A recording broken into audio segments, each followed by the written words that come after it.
Hello everyone, this is Amar Sununi. In this video, I will talk about the Poisson's ratio. So let's start the video. So in Poisson ratios, there are the two terms, that is a linear strain and lateral strain. So we'll first discuss the linear strain. What is meant by a linear strain is. So here in this animation you can see a rod is acted upon by external force. So that is a pull force, due to which there is changes in dimension of this rod. You can see in this image also there is changes in dimension of this rod. So linear strain is nothing but it is the ratio of change in dimensions to the original dimensions in direction of applied force. So here in applied force direction, in case of this rod, length is changing. So length is changing along the applied force direction. So that is we are considering linear strain. Suppose the original length was L and the change length is small l, then linear strain will be change in dimension, that is linear strain will be equal to change in dimension to the original dimension, which is in direction of applied force. So this is the linear strain. Next one is the lateral strain. Now what is meant by a lateral strain is, so in this animation you can see a rod is acted upon by a force, that is a pull force, due to which there is change in dimensions of the rod, so which you can see in this image also. So lateral strain is nothing but the ratio of change in dimension to original dimensions in a direction which is perpendicular to applied force. So what is changing?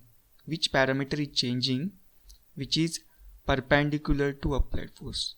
So something which is changing is this portion, that is the diameter of this rod is changing. So this diameter of the rod is perpendicular to the applied force. So this parameter is changing. Suppose initial diameter was capital D for this rod, and after that pull force the diameter is small d now. So this diameter is actually small d. Then the lateral strain is equal to capital T,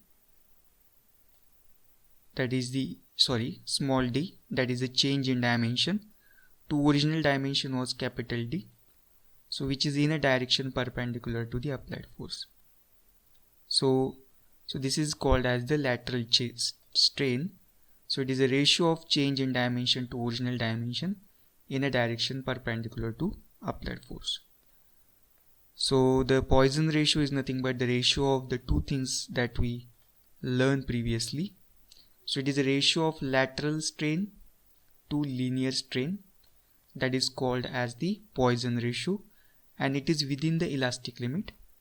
Within elastic limit means this rod will be able to regain its original shape and size. That is nothing but the within the elastic limit. So this rod will not go into the plastic state. Means after the elastic limit, this rod will go into the plastic stage. So within elastic limit, the ratio of lateral strain to linear strain is called as Poisson ratio. So it is denoted by sigma. So lateral strain we already discussed, that is the change in dia upon original dia. Okay, this was small d and this was capital D. So change in dia upon original dia, small d by capital D, and linear strain will be in direction of applied force. So the change in length is small l and original length was capital L over here. Okay, so this linear strain is nothing but change in length upon original length. If we rearrange, we will get this. So this is the Poisson ratio. So Poisson ratio as a strain, it is a ratio of strain. So strain has no unit. So Poisson ratio will also have no unit. So here you can see the Poisson ratio for some material. So for glass the Poisson ratio is 0.2, for steel it is 0.28, 0.36, 0.37, 0.37 for copper, for silver 0.38, and for gold 0.42. So these are the Poisson ratio for various material. So from this table we can see that the Poisson ratio for metal generally vary between 0.25 to 0.37. So this is the Poisson ratio value which you will see in many numericals while solving the numericals. So this is all about the Poisson ratio. Hope you like this video. Thank you for watching.